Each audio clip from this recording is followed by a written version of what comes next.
А во продолжение нова тема во студиото на Македонија наутро, следната сабота ќе се одржи отворен ден за лекторите. Зборуваме во продолжение за писменоста, јазичната култура и улогата на лекторите во нашето современо општество. Добро утро за професор доктор Елизабета Бандиловска, председателка на Сдруженијето на лектори. Добро утро и добре ни дојдовте. Добро утро, благодарам за поканата. Ајде малку ќе го искористам вашето гостување, секако ќе дадеме ние фокус на настанот, но подготвивме уште неколку други прашања околу вашата работа и предизвиците со кои што се соочувате нели во текот на годиниве работа. Ајде прво за настанот. Каков е главниот фокус што го организирате, што може јавноста да очекува од него следната сабота? Настанот го организираме за лекторите, значи малку е да речам од затворен тип овој пат. Во текот на изминатава 2025 година државме 4 вакви настани. Првиот беше отворен за сите лектори, за сите и професори по македонски јазик. А наредните 3 што ги имавме во текот на октомври, месец ноември и сега овој што е последен во декември ги се наменети за членовите, лекторите што се нели активни членови во Сдруженијето, а целта е да се работи на нивно стручно издигнување и усовршување. Секако ги каниме тука и медиумските работници да бидат дел од овој настан, а она што е наша цел за следната година е да бидеме отворени за сите. Че тоа не е една од главните цели и насоки во нашата работа предвидена за следната година. Значи да ги организираме јазичните работилници за сите што се заинтересирани за да речем да го унапредат своето ниво на познавање на македонскиот стандарден јазик. Секако тука предвид ги имаме најмногу лекторите и професорите во македонски јазик, а секако и медиумските работници. Така. Треба да бидам внимателна сега со вас како разговарам и слободно коригирате некаде ако направам грешка. Која беше главната мотивација за формирање на едно вакво здружение и кои се главните цели денес на вашата работа? Здруженијето е формирано во 2010 година. Значи 15 години. Така веќе активно постои и работи. Целта и да речем она што беше примарна идеја, заложба на луѓето кои што тогаш застанаа зад формирањето на Сдруженијето е она што е и денес наша примарна цел задача, заштита, поголема грижа, заштита и унапредување на македонскиот стандарден јазик. Значи, веќе мислам дека сите го забележуваме тој процес на ерозија во однос на употребата на македонскиот стандарден јазик, недоволно внимание, особено кога станува збор и за пишаната форма, значи за она што го објавуваме како книги, учебници, материјали кои што треба да бидат достапни до сите и на некој начин да бидат одраз и показ на јазичната култура и писменоста што треба да ја владеат сите што се нели вклучени, особено во јавната сфера, во образованието. Од тука, значи на нас за тебе 15 години, една од главните цели насоки во действување на Сдруженијето е токму тоа, а ние се фокусираме многу повеќе да речем на ова цел за чување и грижа на македонскиот јазик преку работата на лекторите. Чи се што треба да биде испечатено, објавено како текст, сето тоа треба да биде поминато од страна на лектори. Тука лекторите имаат многу важна и клучна улога. Некако се добива перцепција дека самото постоење на Сдруженијето ги врати лекторите на заслуженото место каде што припаѓаат, бидејќи имавме едно време кога навистина и не толку се зборуваше за важноста на професијата, ако се согласите со мене. Се обидуваме ние последниве години, особено откако го имаме сега новото раководство, избрани, значи јас и моите колеги кои што се дел од органите, функционираме од 2024 година и токму тоа ни е, да речем, основна задача да го вратиме фокусот на лекторот, колку тој е важен во конечното обликување на текстот. Знаеме дека законот за употребата на македонскиот стандарден јазик, сега го имаме новиот, имаше претходни постар, стара верзија, да речем сега е малку збогатена со нови активности содржани во тој поглед, значи не функционира во практиката. Во однос на, она што е предвидено со новиот закон, задолжително е вработувањето на лектори во сите институции, се што е дел од државната, јавната власт, судство, администрација, образование, значи секаде треба да има лектор. И сега токму тука ние се обидуваме да действуваме колку што може максимално во однос на нели и наша поголема видливост, меѓутоа и лекторот да го добие своето заслужено место.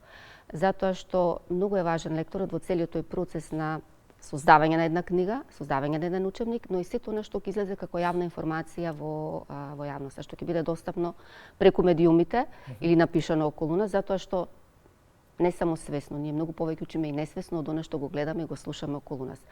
Тоа особено важи за децата, за учениците, затоа што кога ќе дојдат потоа во високообразовниот процес или систем на образование, каде што нели треба да се определат за една своја конкретна дејност, област на работа, тука веќе многу тешко ние можеме да ја промениме свеста на студентите. Значи, она што претходно ќе го впијат, ќе го научат, уште, да речеме, во градинка, па потоа во првиот основен циклус на образование, ми се чини останува. А ако ние околу нас ги гледаме грешките и погрешно напишаните зборови, изрази, ако ги користиме тугите зборови, без разлика дали се дел од дијалектите, дали се англиски зборови, како што е сега, да речем, модерно, сето тоа многу погрешно се одразува во јазичната писменост и културата на младите денес. И тука се оставува најпросто прашање, ако законот вели дека секаде треба да има лектор, има некоја дупка зашто не се почитува тоа или треба да се работи и на тоа, бидејќи многу нелогични работи имаме во државата. Имаме закон, треба да се спроведува, а во голем број од јавните институции нема лектор. Зошто? Нема, точно така. Не знам, тоа е прашање што не мачи сите нас лекторите, зошто не се почитува, зошто не се почитува тој дел од законот, иако значи законот ако го почитуваме, че ние би требало да го издигнеме до степен на совршенство македонскиот стандарден јазик. Така.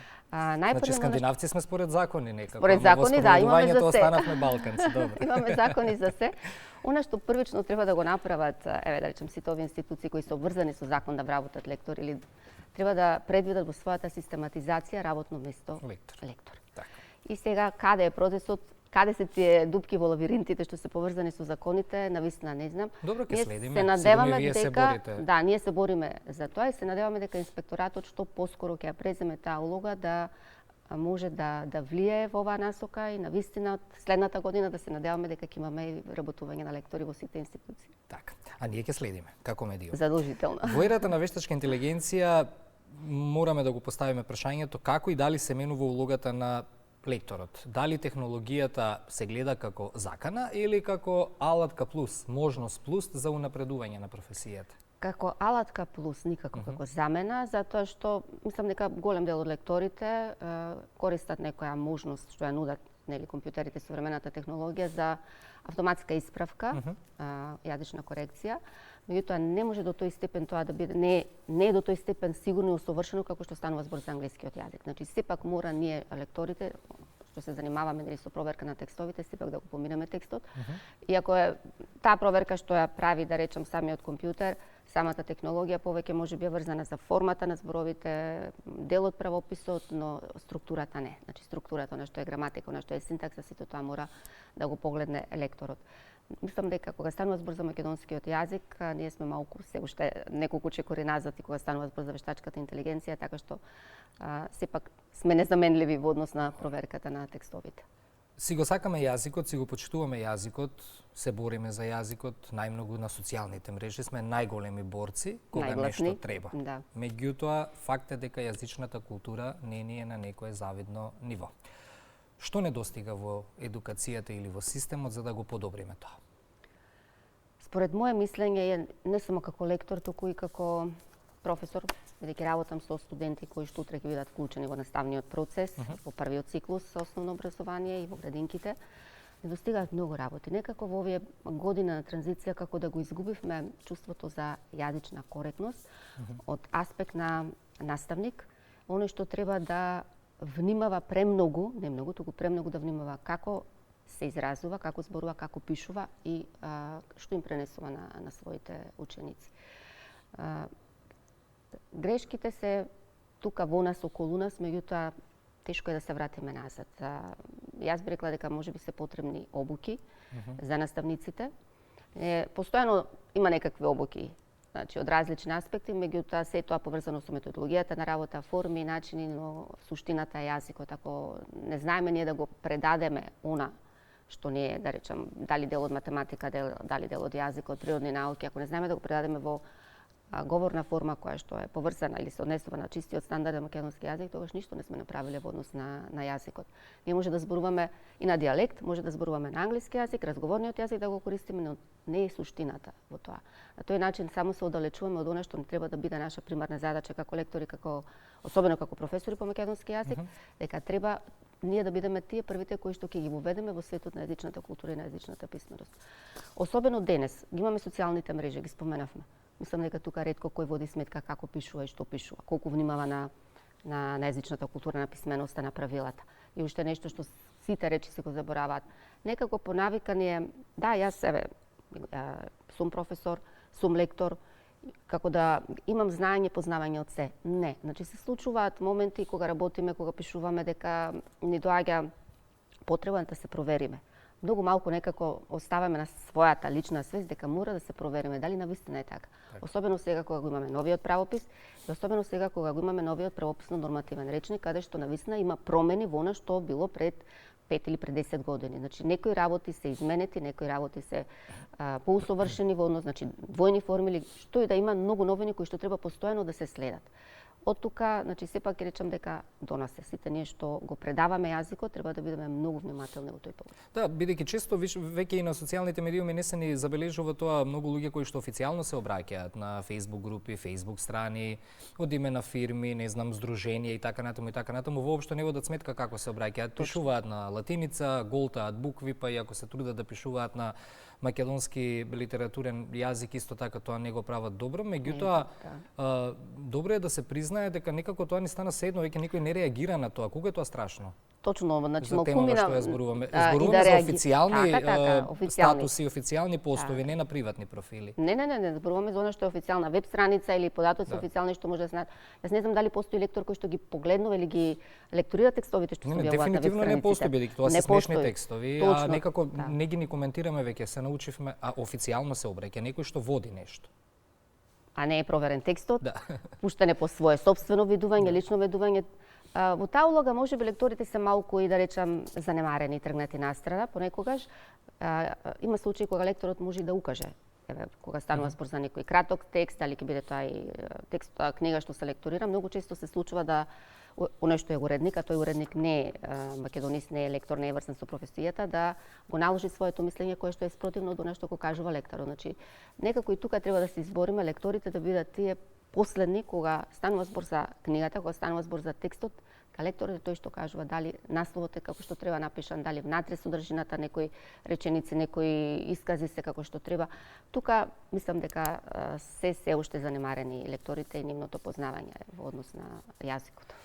Отворивме доста важни теми, бидејќи си го сакаме и си го почитуваме нашиот македонски стандарден јазик, па затоа и така сакам да го завршиме интервјуто околу плановите на Сдруженијето на лектори во наредниот период. Што би сакале да постигнете на долг рок, а ние треба медиумите да го следиме и да ве поддржуваме? Па најмногу медиумите, да, и така што една од нашите основни задачи ќе биде нели да работиме заедно и со медиумските работници во оние наши работилници што ги планираме. Да го подигнеме нивото на свест колку многу треба да се грижиме за правилна употреба на македонскиот јазик. Лекторите секако тоа е дел од нивната професија, дел од нивното битисување, да речеме дека штом сме се определиле да го предаваме јазикот или да работиме како лектори, тоа значи дека првенствено е нашата љубов кон македонскиот јазик, но свеста, грижата, заштитата, унапредувањето на македонскиот стандарден јазик и колку што можеме да допреме до свеста на младите, меѓутоа од најрана возраст.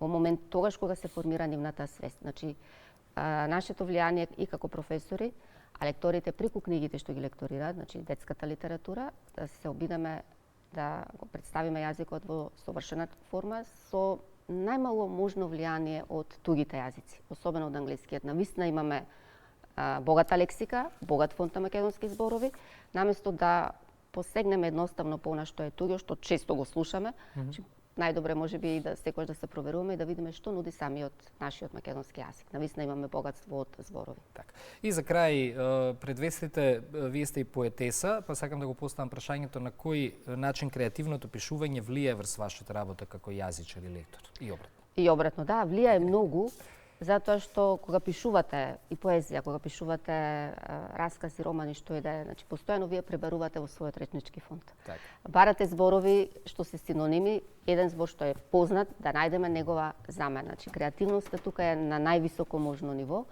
и лично мене многу ми помага тоа, затоа што секогаш ги избегнувам тугите зборови. Секогаш одам кон она што е македонска варијанта, македонски збор, па дури повеќе сум склона да создадам нешто во духот на македонскиот јазик, отколку да го потребам тугиот збор.